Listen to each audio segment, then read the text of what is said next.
오늘도 우리가 같이 공부하겠습니다. 계속 공부하고 있는 책입니다. 클라우스 베스터만의 성서인문입니다. 우리가 지금 구약을 하고 있어요. 모세오경이 끝났고 전기예언서를 합니다. 그것도 좀 많이 했어요. 아마 다음 주까지 하면은 다 마치지 않을까 싶습니다. 여러분 가지고 있는 책 148쪽입니다. 148쪽이요. 예, 그 책을 우리가 공부하기 전에 다시 한번 성경 차례를 봐주십시오. 우리가 반복하는 뜻으로 그 구조를 다시 한번 보겠습니다. 구약 성경 목록 나온 부분을 보세요. 창세기서부터 말라기까지입니다. 이 성경을 유형별로 차례대로 하긴 했어요. 그렇지만 그게 정확한 건 아닙니다. 창세기라고 해서 제일 먼저 기록된 게 아니고 말라기라고 해서 제일 나중에 기록된 건 아니에요. 이렇게 분류했는데 분류도 때에 따라서 조금 착오가 좀 있습니다. 그건 그렇게 중요한 문제는 아니에요. 우리 그냥 성경 읽을 때는 쭉 읽으시면 됩니다. 우리는 이제 개론적으로 공부를 하기 때문에 그런 것들이 어떻게 분류되는가, 차이가 뭔가 그런 것들을 좀 우리가 확인하고 있습니다. 창세기서부터 신명기까지 이게 모세오경이에요. 모세오경. 그 다음에 여호수아서부터 시작해서 6권. 여호수아서부터 시작해서 6권. 그러나 중간에는 룻기는 빼고 계산하는 거예요. 그게 전기예언서입니다. 여호수아서부터 사사기, 그다음에 사무엘 상하, 열왕기 상하입니다. 이게 실제적으로 이스라엘의 역사예요. 역사. 더 좁혀서 얘기하면 사무엘 상하, 열왕기 상하 요 네 권이 이스라엘 왕정입니다. 이스라엘에 어떻게 왕들의 역사가 시작했는가 하는 그 시작 부분하고 쭉 내려와서 어떻게 이제 왕정이 망했냐 그런 것들을 담아내고 있어요. 전기 예언서 하면 여러분들이 이스라엘의 실제적인 역사다 생각하시면 됩니다. 그게 여호수아서부터 사사기, 사무엘 상하, 열왕기 상하입니다. 여호수아의 내용은 아시죠? 그러니까 가나안 땅을 정복하는 이야기예요. 가나안 땅 정복. 그러니까 그게 이스라엘의 역사입니다. 가나안 땅을 정복해가는 역사. 그것부터 실제적인 이스라엘의 역사가 있었다고 생각하면 됩니다. 그러나 창세기 앞부분에도 가나안 땅에서 살던 거 있죠? 아브라함, 이삭, 야곱, 에서, 요셉 이런 사람들 나오지 않습니까? 근데 그런 것들은 역사라기보다도 하나의 선사시대의 어떤 이야기, 시족사회의 이야기이니까요. 그거는 아주 굳이 이스라엘의 역사라고 말하기에는 조금 좀 분명하지 않은 겁니다. 그냥 그 이스라엘 사람들에게 전해져 내려오던 저기 조상들에 대한 이야기예요. 그러니까 그때 가나안 땅에 살긴 했지만 아브라함부터 가나안 땅에 살긴 했지만 그거는 그렇게 역사적으로 사실은 아니다. 이스라엘 백성들이 지금 가나안 땅에서 싸우잖아요. 가나안 원주민들하고 유대인들하고 싸우잖아요. 이거 언제나 해결될까요? 참 숙제입니다. 거의 불가능할 것 같은데요. 누가 한쪽을 다 쫓아낼 수도 없고 팔레스타인 원주민들을 쫓아낼 수 있나요? 하여튼 이스라엘 사람들이 주장하는 거는 이 땅을 하나님께서 아브라함에게 약속으로 주셨다. 그래서 자기들이 아브라함의 후손이니까 이게 자기들의 땅이다. 이제 그렇게 주장하는데요. 그게 조금 신앙적으로는 맞을지 모르지만 억측에 가깝습니다. 어쨌든 성서에 나온 이야기로만 본다면 창세기에도 아브라함을 중심으로 한 여러 족장들이 가나안 땅에 살았어요. 그러나 그건 잠시 살았던 것이고 실제적인 이스라엘의 역사는 출애굽한 다음에 여호수아와 함께 요단강 건너서 거기 영토 싸움 벌이던 그때서부터입니다. 가나안 땅의 원주민들을 몰아내고 거기에서 이스라엘 왕국을 세워가는 과정이 여호수아서부터 시작이죠.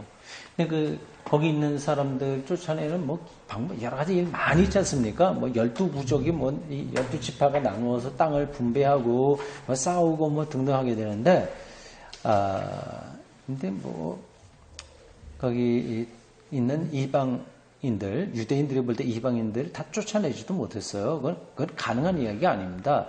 어울려서 살았고요. 그리고 또 이런 것도 있어요. 이스라엘 사람들의 왕정을 세우긴 했지만 여러분들 아시는 대로 계속 유지되지 않았습니다. 그러니까 거기에 순수 혈통은 불가능한 거예요. 계속 왔다 갔다 하고요. 아시리아에게 멸망하기도 하고 북왕국은요. 남왕국은 바벨론에 의해서 멸망당했는데 사마리아 이런 지역에는 이미 이방 민족들이 와서 다 혼혈, 그러니까 순혈이 아니라 혼혈 민족이 되어버렸어요. 그래서 복음서에서도 나오긴 합니다만은 유대 지역에 있는 사람들이 사마리아에 있는 지역의 사람들을 좀 한 수 아래로 봤어요. 같은 민족인데도 너희들은 이렇게 유대인 순수한 혈통을 지키지 못했다 그런 거거든요. 어쨌든 이스라엘의 역사는 여호수아서부터다. 머릿속에 기억하세요. 여호수아와 사사기 때에 가나안 땅 정복 영토 싸움이 아주 치열하게 전개됐다고 아시면 됩니다. 그게 이스라엘의 초기 역사예요. 사무엘 상하, 열왕기 상하는 이건 왕정 시대입니다. 그러니까 본격적으로 한 나라가 됐다고 하는 거죠.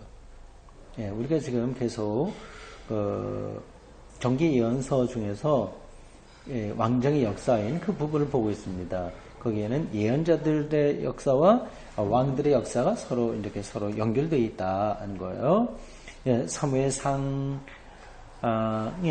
주로 사무엘상과 다른 하도 조금 있나요? 주로 세 사람이 중요하다고 말씀드렸어요. 이스라엘에는 유대 똑같은 뜻으로 사용합니다. 분열 왕국을 굳이 말할 때만 이스라엘과 유다가 구분되는 거지 그냥 통칭으로 할 때는 똑같은 나라입니다. 그 나라의 왕정이 세워질 때에 중요한 인물 3명이라고 지난주에 말씀드렸죠? 기억하죠? 사무엘하고 사울하고 다윗입니다. 이 세 사람이 주요 인물이에요. 그들이 어떤 역할을 했느냐는 거는 대체적으로 아실 테니까 접어둡니다. 그래서 지난주까지 사울과 다윗, 사무엘, 또 사울, 다윗 여기서 벌어지는 여러 가지 알력들을 좀 얘기했어요.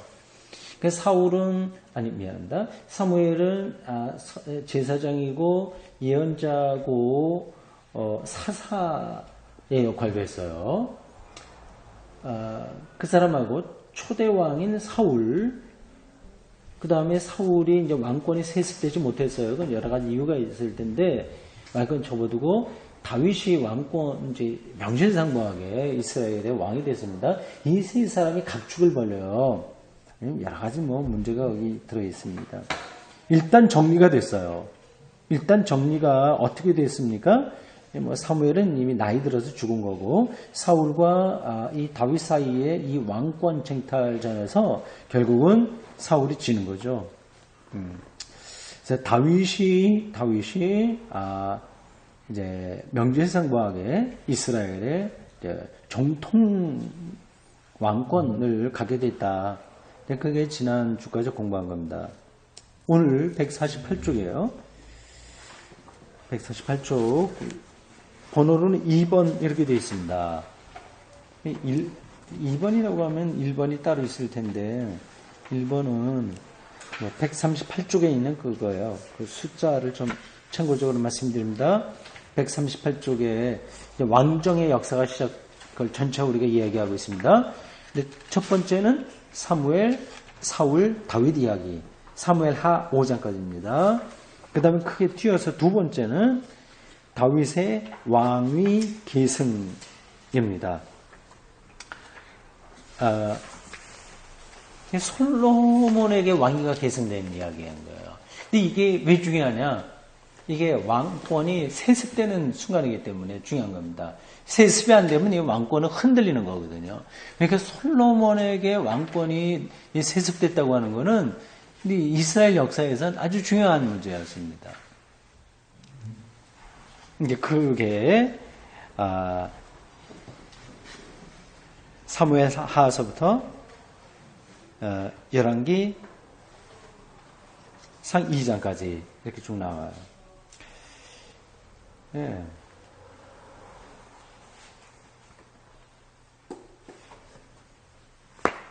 그걸 좀 보겠습니다. 여기에서도 포괄적인 기사가 나타난다. 그러니까 포괄적이라고 하는 거는 부분 작은 거를 이렇게 디테일하게 다루지 않고 전체를 이야기하는 어떤 것들이 있다고 하는 겁니다. 이거는 여러분들 사도행전을 읽을 때도 그런 것들이 나오는 거예요. 누가 뭐 했다, 이렇게 쭉 재미있는 이야기를 하면서도 초기 그리스도교는 하더라. 초기 기독교라고 하는 말은 없어요. 모이기에 힘쓰고 어떻게 했다더라. 이런 건 포괄적인 표현인 거예요. 이게 이제 글쓰기의 방식이죠. 하나 자세한 거 하나하나 이야기하다가 중간쯤에 전체 성격을 이렇게 정리해 주는 겁니다.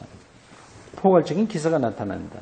그러니까 결론부에서는 그와 같이 해서 그 왕국은 솔로몬의 손에서 확고해졌더라. 이런 진술이 굉장히 중요한 거예요. 이게 포괄적인 표현인 겁니다.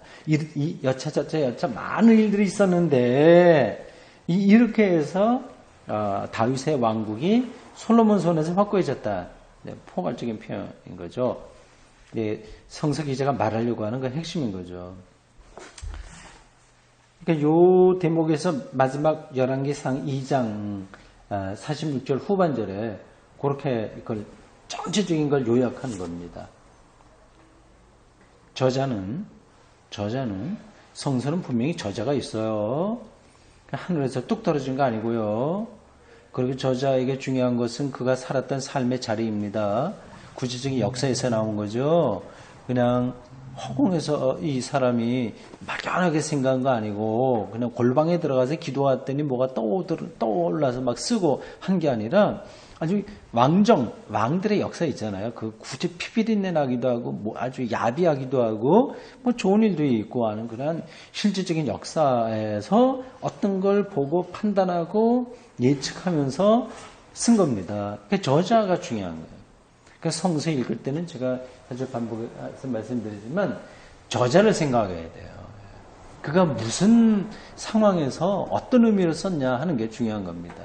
그러니까 요한복음 요즘 제가 설교 본문으로 자주 참조하고 근거를 하고요. 그게 교회력에 따라서 이제 5월에도 요한복음하고 요한서신 이런 것들을 주로 보는데 굉장히 관념적인 그런 내용들이 나오거든요. 거기에. 그래도 그게 아주 구체적인 이야기인 거예요.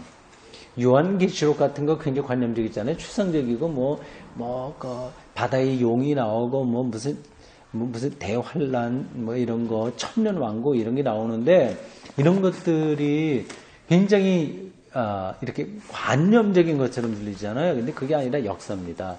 그러니까 이 요한계시록을 기록한 사람이 그 당시에 살았던 구체적인 역사 안에서 어떤 걸 판단하고 기독교인의 미래에 대해서 그 신학적인 의미를 갖고 쓴 겁니다. 그러니까 하여튼 역사 속에 살았던 구체적인 저자를 생각하자. 그는 다윗의 왕위 계승에 관해서 어떻게 이런 일이 그 역사 안에서 일어나는가를 말해주고 있다.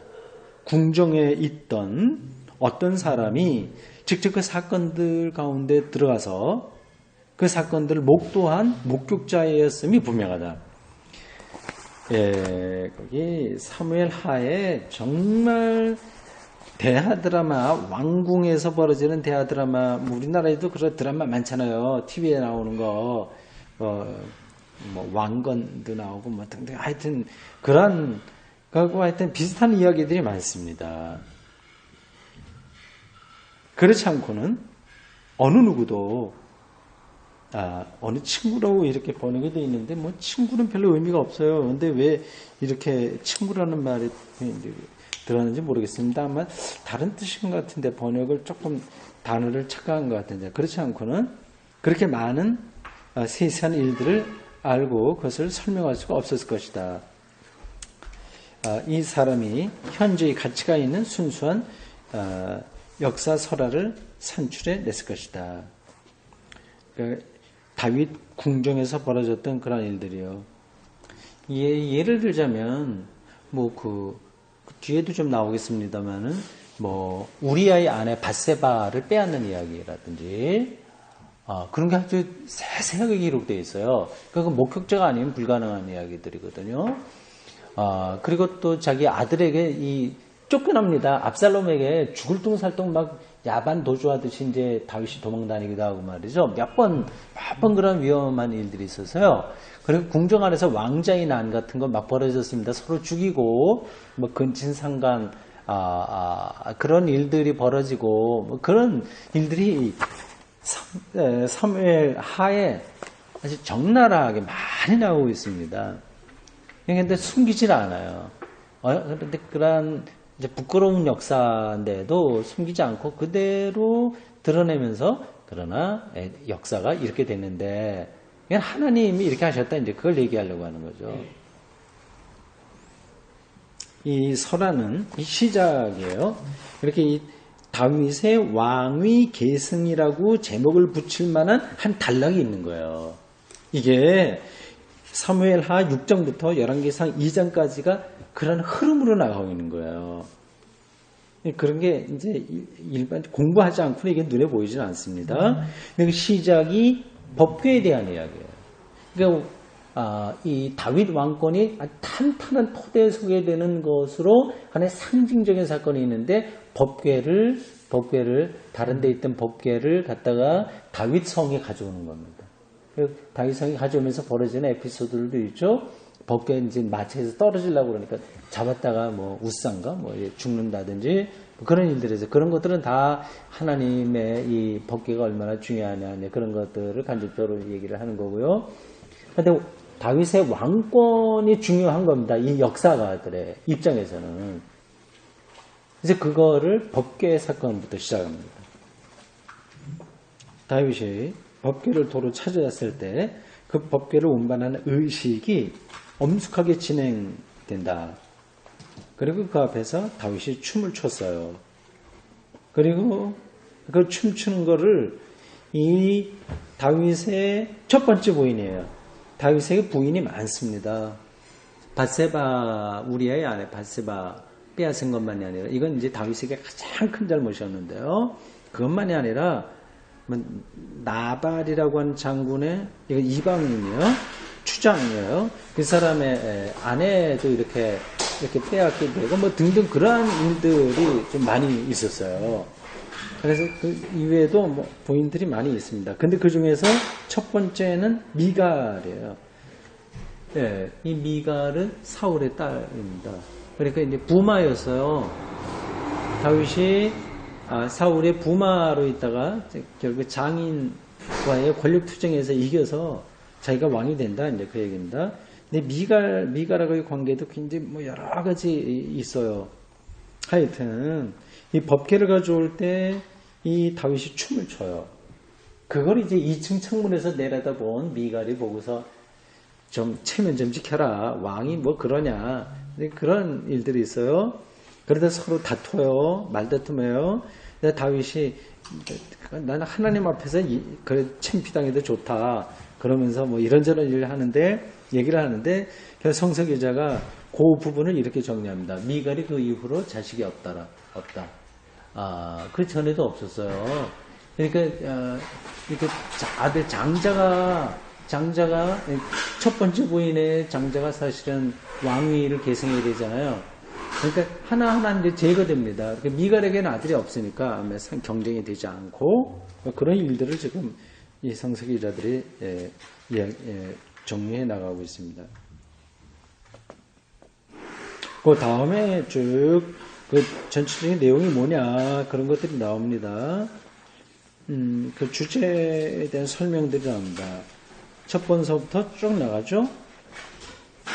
쭉 나가서 한 페이지 넘겨보십시오. 150쪽에 6번에 보면 밧세바의 이야기 나오죠. 다윗이 이제 밧세바를 빼앗았어요. 나단의 책망이 있습니다. 쭉 전체로 해서 16번째까지 있습니다. 12번 보십시오. 다윗이 그의 아들로부터 도망간다. 압살롬이에요. 이 압살롬이 자기 누이 동생이 성폭행을 당한 걸 알고 암논을 죽여요. 자기 형이죠? 죽여요. 그랬다가 이제 피신 망명 갔다가 다시 돌아오게 되는데, 돌아오는데도 뭐, 이렇게 저렇게, 그 강요들이, 이렇게 어떤 장군이, 이렇게, 다윗에게 이렇게 좀 조언도 하고 하면서 돌아옵니다. 그러나 결국은 압살롬에게 다윗이 쫓겨서 죽을 둥살둥 하다가 결국 압살롬이 패배하고 압살롬이 죽습니다. 전쟁에서. 다윗의 부하 장군이 압살롬의 목을 베죠. 근데 다윗은 그렇게 하지 말라고 그랬는데, 그래도 아들이니까, 자기 모반했지만 자기 아들이라서 죽지 않기를 바랬는데 죽습니다. 근데 그러한 이야기들이 여기 쭉 나와요. 여러 가지 이야기들이 거기 반복되고 있습니다.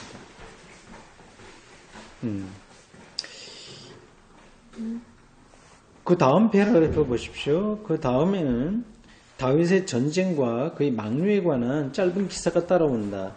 이것은 왕위 계승에 관한 역사와는 근본적으로 연결점이 없다. 오히려 여기에는 다윗의 등형에 관한 주제를 들려주는 하나의 설화가 나타나고 있음을 볼 수 있다. 굉장히 저자가 어떤 식을 갖고 쓴 거예요. 모든 역사를 다 망라할 수는 없어요. 이걸 역사관이라고 하거든요. 역사관. 그런 쪽으로 역사를 서술하고 있는 겁니다. 그러니까 다윗의 왕위가 탄탄해지고 있다. 여러 가지 우여곡절이 많이 있었지만 그 사실을 하려고 하는 겁니다. 그러니까 왕위가 확보해줘야 되는데 문제가 만약에 왕위의 위험 요소가 뭔지 아시죠? 그거는 이제 같은 혈족을 뭐라고 그래요? 같은 왕족인가? 왕족이요. 왕족의 형제들 아니면 사촌들 이런 게 있으면 위험 요소가 되는 거거든요. 이렇게 미갈의 아들이 없었다고 하는 걸 이미 진작에 이제 정리했고요. 그 다음에 사울의 아들인 요나단의 아들이 하나 살아 있었어요. 그게 이제 무비보셋이라고 하는데 절름발이라고 그랬어요. 성경에 그렇게 표현되어 있습니다. 이게 다윗이 이렇게 좀 이렇게 정리가 된 다음에, 나라가 정리된 다음에, 이제, 혹시 요나단의 핏줄이 있지 않냐? 그걸 좀 찾아보라고 그랬어요.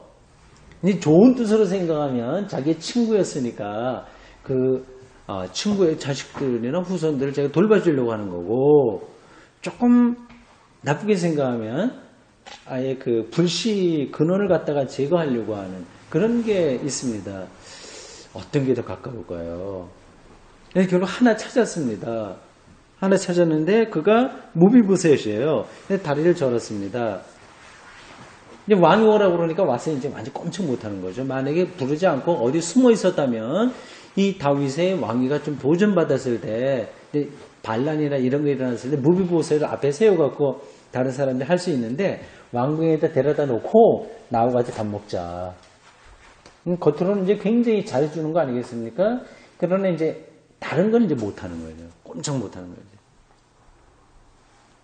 어느 쪽에 가까울까요? 하여튼 그런 일들이 있었습니다. 이 모든 것들이 다 다윗의 왕위를 강하게 하는 그러한 어떤 역사적 흐름이었습니다.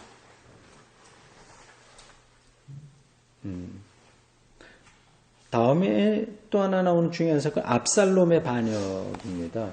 결국은 그것도 정리됐습니다. 또 하나의 반역이 있었는데 그것도 정리됐고요.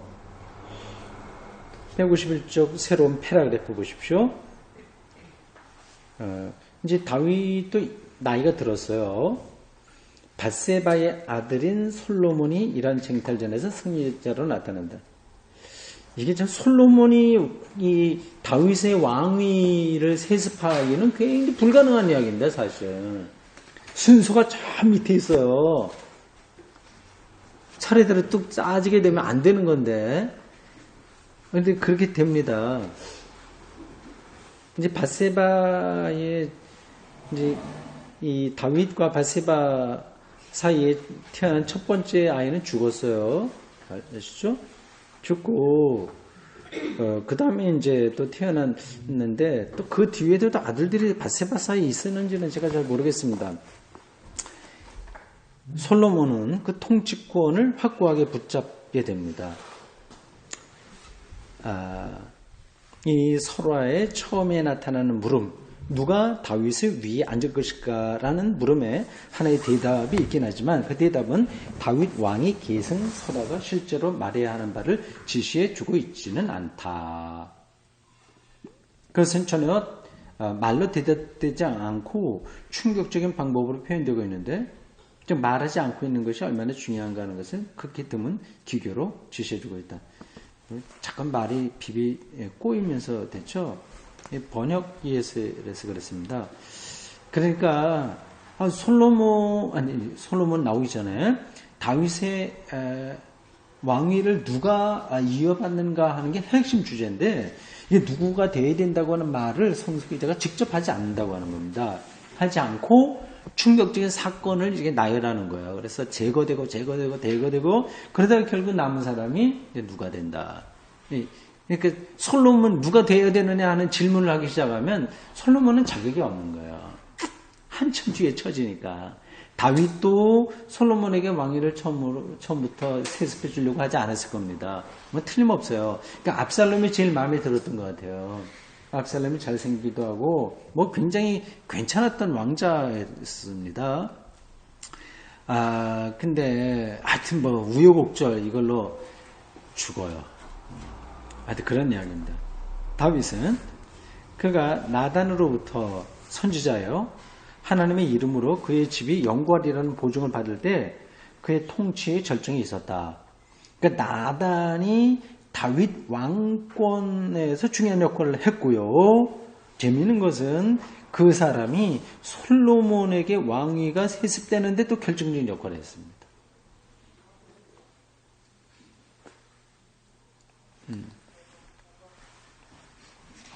이 나단과 연관된 이야기들이 거기 좀 여러 번 나오고 있습니다. 그 다음 패러그래프. 이제 그는 자기 집안에 무슨 일이 일어나든지 그것에 순종해야 한다. 그는 이제 다윗이죠. 선지자를 통해서 하나님 어떻게 하시겠다 이제 그렇게 돼 있으니까 순종하는 자세로 나왔기 때문에 어떤 일이든지 다 받아들여야 되는 겁니다. 한 아들이 그런 것 같아요. 성서기자가 그렇게 쓰는 것 같습니다. 압살롬이 죽으면 안 돼. 그가 이제 왕위 세습을 해야 되는데 그런 일이 일어나 버렸어. 그러면 다윗이 원인을 찾아가고 그렇게 한 놈을 갖다가 이제 뭐 이렇게 없애든가 그렇게 해서 자기 뜻을 채우는 게 아니라 따라가는 수밖에 없는 상황이 나단 선지자와의 관계에서 이미 그렇게 토대가 잡혔다고 하는 겁니다. 한 아들이 또 한 아들의 뒤를 이어 범죄함으로써 그의 생을 뒤흔들어 놓는다. 암논은 그의 이복 누이에게 연정을 품는다. 그의 형 압살롬이 그에게 복수를 한다. 압살롬이 형이군요. 그래서 그와 같은 충격적인 이제 다윗의 부인들이 여러 명 있었기 때문에 배달하는 형제들이 많았습니다. 그래서 이와 같은 충격적인 드라마가 배신, 증오, 미약한 애정 등등으로 시작된다. 마침내 압살롬은 죽고 다윗은 찢어지는 듯한 아픔을 느낀다. 왕위를 위한 최후 투쟁은 또 하나의 형제인 아도니아를 죽이는 결과를 가져왔다. 예, 다 제거돼요. 이러한 드라마의 마지막에서 독자에게 준 메시지는 다윗에게 주어진 높은 약속과 그리고 높임을 받은 그 왕이 그 일생에서 겪는 범죄와 고뇌 사이를 대조하게 해준다. 다윗에게 대단한 왕이긴 했는데 참 그렇게 행복한 사람은 못 됐습니다. 그 운명이 굉장히 처절했고요. 이게 사울과의 싸움에서 극한 투쟁을 하거든요. 그 되는 과정도 굉장히 비참하게 됐습니다. 어딘데 망명 떠나서는 자기 미친 척하고 침 질질 흘리기도 하고 뭐 그런 일들도 많고요. 권모술수도 많이 했고 뭐 어떤 권력을 잡으려면 그거 하지 않으면 되지 않습니다. 현실 정치에서는 되지 않습니다. 이렇게 왕권으로 올라가기 위해서 그가 벌였던 문제들이 많이 있고 그 다음에 또 뭐 아까 말씀드린 대로 그 가족 사이에서 벌어진 많은 문제들 그렇게 살았습니다.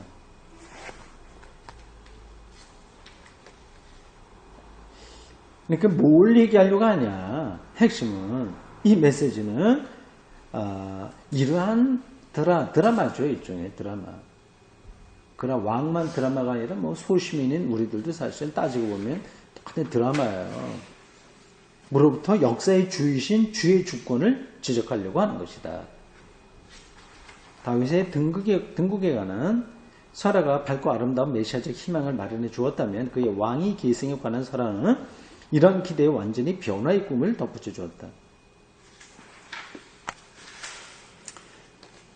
그렇게 대체적으로 다윗 왕권의 계승 그 문제가 정리됩니다. 거의 보충 자료가 나오는데요. 중간에 약간 다른 이야기들이 들어있다고 하는 겁니다. 예를 들자면 뭐 마지막 장 24장 이게 마지막 장인데 여기는 이제 우리가 이 이야기 곤란한 또 하나의 예언자적 사건에 관해서 말하고 있다. 이 사건은 다윗이 금지 명령을 받았던 인구조사로 말미암아 일어나는데 그것 때문에 그가 형벌을 받게 되었다. 이해가 잘 안 되죠. 인구조사했는데 왜 그 하나님의 형벌을 받게 되냐. 근데 그 하나님은 인구조사하지 말라고 명령을 내려요. 하나님은 입을 열어서 말씀하셨다기보다도 선지자들이 이제 그렇게 얘기하는 거죠. 그러니까 왕들과 선지자가 갈등을 하는 거예요. 선지자가 인구조사는 왜 하는지 아시죠? 그건 이제 군사, 자기가 모집을 한다거나, 이거 국가 경영을 위해서 하는 겁니다. 군사를 누구 모집해야 되냐, 그 세금을 어떻게 걷어들이냐, 순진 정치적인 역학, 공학, 그런 차원에서 인구조사를 하는 거거든요. 그게 하나님의 뜻대로 순종해야 될 그러한 관점에서 옳지 않은 거라 다. 그래서 선지자들은 그렇게 주장한 겁니다. 근데 그런 거를 행하면 꼭 이제 하나님의 심판이 임하는 걸로 성서기자들이 말하고 있습니다. 형벌을 받게 되는데 전염병이 퍼졌고요. 성전에 세워진 다음에 그런 제단을 세우고 그 다음에 그런 그 전염병이 그쳤다 얘기합니다. 그런 게 이제 몇 가지 보충 자료가 여기 들어있다는 얘기입니다. 그 다음 우리가 지금 크게 2번을 앞에서 했고요. 크게 3번입니다. 솔로몬까지 합니다. 이거 간단해요. 그러니까 그 솔로몬 이야기는 우리가 굉장히 좋아하긴 하는데 간단합니다. 성서기자들도 솔로몬에 대해서 별로 얘기하지 않습니다.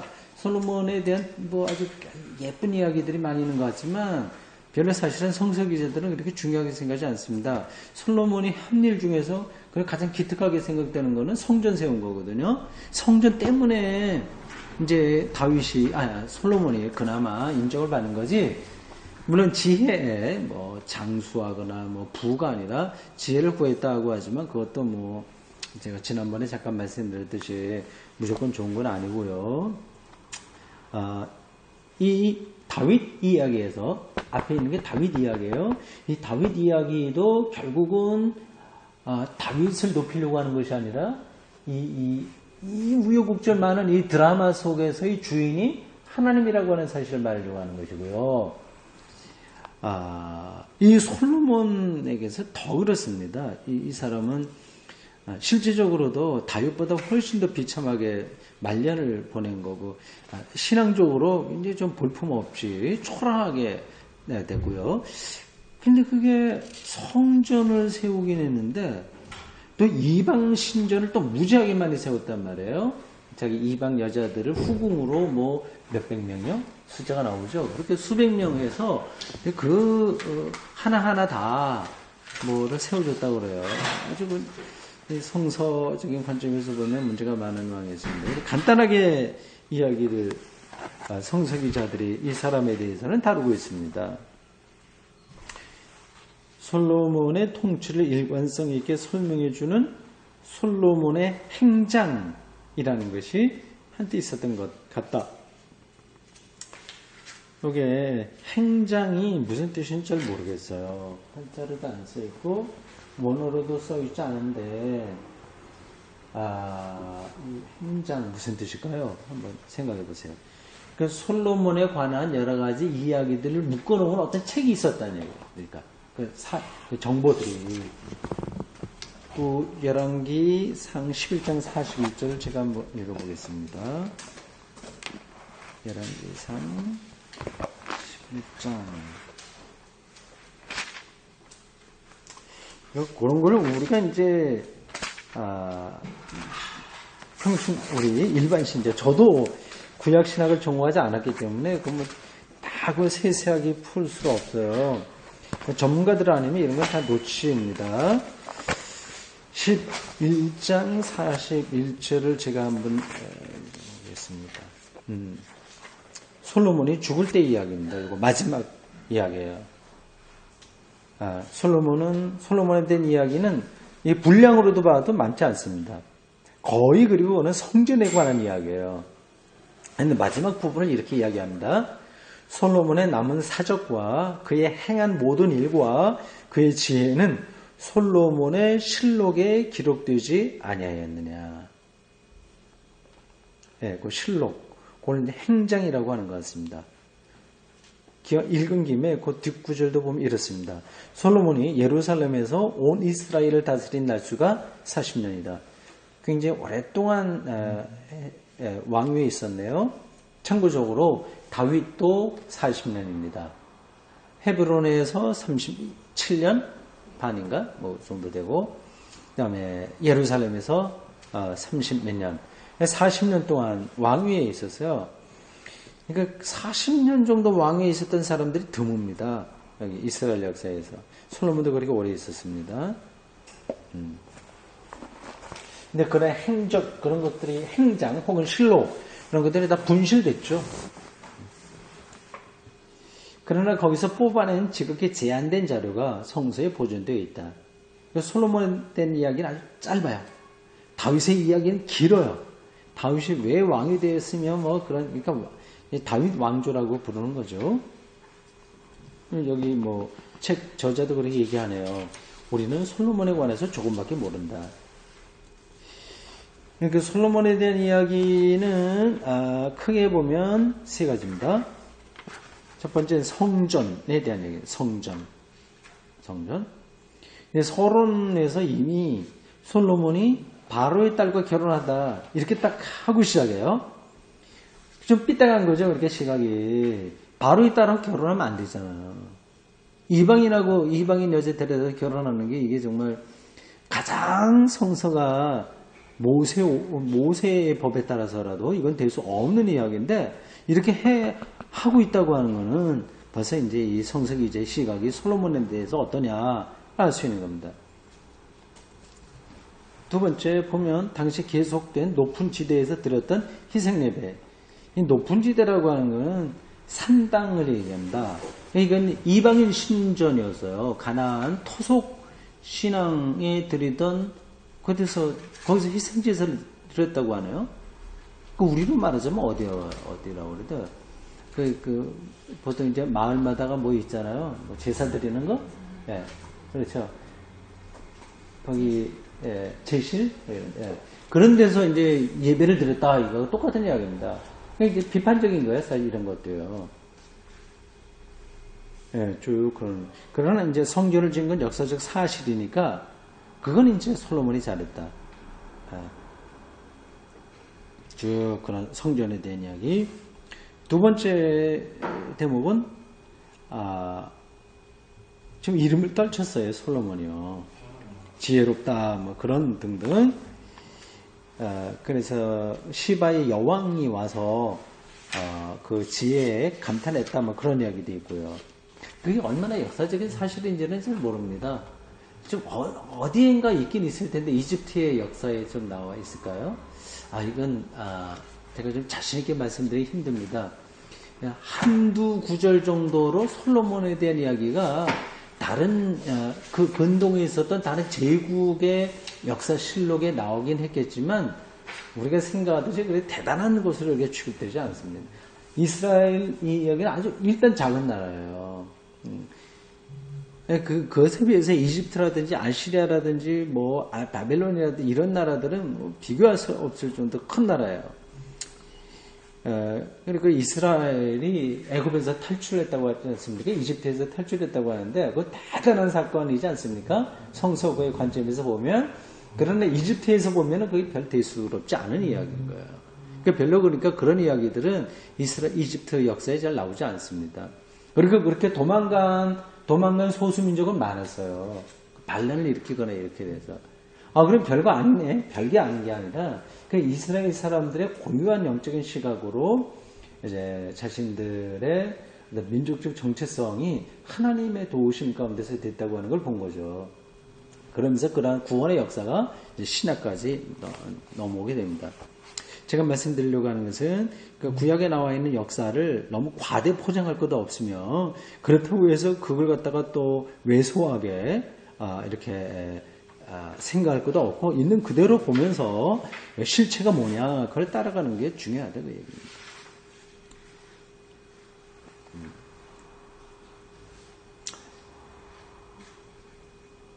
6에서 8장은 솔로몬에 관한 항목 중에서 가장 중심되는 부분인데 성전 건축을 취급하고 있다. 이것이 저자에게 얼마나 중요하게 생각되었느냐 하는 것은 그가 궁전 건축에 관한 기사들을 아주 간단하게 취급하고 있다고 하는 점에서 분명하게 알 수 있다. 이 궁전 건축은 솔로몬 궁이죠. 하면서 솔로몬 자기 왕궁도 또 했네요. 다윗 왕궁이 있었을 텐데 다윗 왕궁은 다윗이 지었고요. 그 다음에 솔로몬도 자기 왕궁을 또 지었나 봐요. 그 다윗 왕궁에다가 더 뭐 증축을 어떻게 했겠죠. 그러나 그거는 성서 기자가 아주 간략하게 취급을 해요. 그러나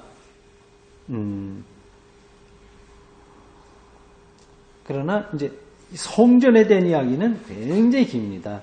어떻게 자재를 조달했으며 부근에 있는 다른 나라에서 기술자들이 어떻게 왔으며 뭐 그런 것들이 지루할 정도로 자세하게 나와 있습니다.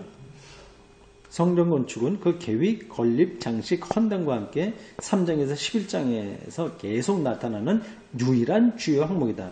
그래서 솔로몬에 대한 이야기는 성전 건축 하나 빼면 거의 없다. 그렇게 생각하시면 됩니다. 이 기사의 처음과 마지막에서는 하나님이 자신을 솔로몬에게 계시하는 것이 강조되고 있다. 희생제를 드리는 밤에 쭉 소원이 뭐냐 그런 얘기들. 이게 다 성전 시작과 마지막 이런 것들을 강조하는 이야기라고 할 수 있습니다.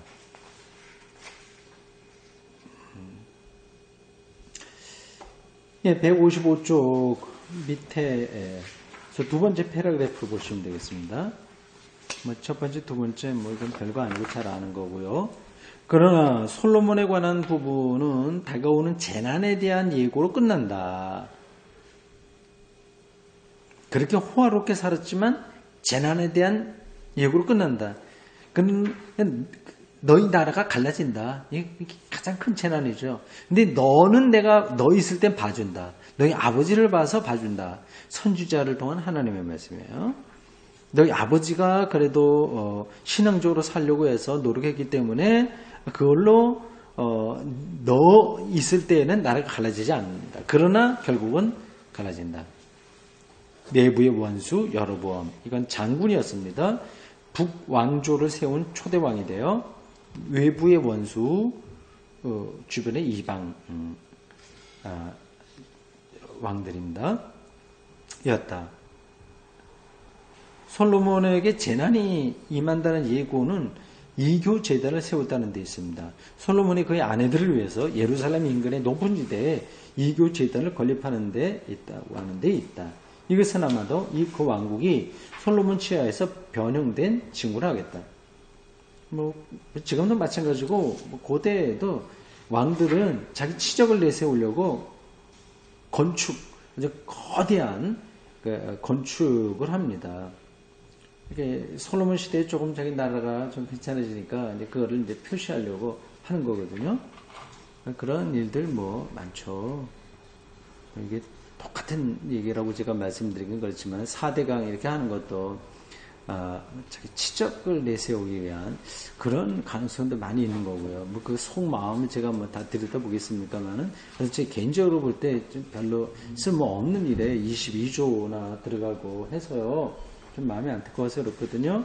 그걸로 교육비를 다시 댄다거나 복지 이런 데하고 좀 IT 산업 쪽으로 해서 일자리를 많이 늘리게 된다면 좋은 일 많이 할 수 있는데 지금 이제 4대강을 세우는 것도 세우는 거지만 앞으로 계속해서 거기 돈이 들어가게 됩니다.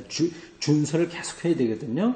우리나라는 강이 천천히 흐르는 것이 아니라 빨리 흐릅니다. 이게 산악지대이기 때문에. 그래서 계속 쌓일 수밖에 없어요. 그걸 갖다가 중간에 막아놓으니까 이게 계속 쌓이거든요. 이게 준설하는 작업, 이게 돈이 계속 앞으로 들어가게 될 텐데, 글쎄요. 어떻게 해결하려나 모르겠습니다. 어쩌면 그걸 다 허물어내야 될지도 모르고, 하여튼 그렇습니다. 그 왕국이 솔로몬 치하에서 변형된 징후를 하겠다. 그 왕국은 이제 그 권세와 호화로움 때문에 외국인들로 들끓었고 이방 왕국들이 가진 위험한 길을 닮아가고 있다. 사람의 마음이 그런 거예요. 개인도 그렇고 국가도 그렇습니다. 좀 잘 살게 된다 하면 엉뚱한 데 마음을 갖게 됩니다. 그러니까 참 부라고 하는 거를 이거를 정말 건강하게 사용하기가 쉽지 않은 거예요. 거기에 이제 자기를 표현하고 싶어지는 거죠. 그러니까 성서기자가 그런 것들을 뚫어보고 있는 거 아니겠습니까? 평화는 단지 솔로몬의 생존 기간에만 유지되었고 아버지 덕분에. 그러나 이미 검은 구름이 나타나고 있었다. 이런 성서기자들의 신학적 관점이 아주 정확하게 이게 나타나고 있죠. 그런 것들을 그냥 성경을 표면적으로만 읽으면 잘 보이지 않습니다. 그냥 부분적으로 이거 하나님께 지혜를 얻었고 뭐해서 1,000번째 드렸고 뭐해서 이런 얘기에 혹하게 되거든요. 그래서 성서를 이건 정말 잘못 읽은 겁니다.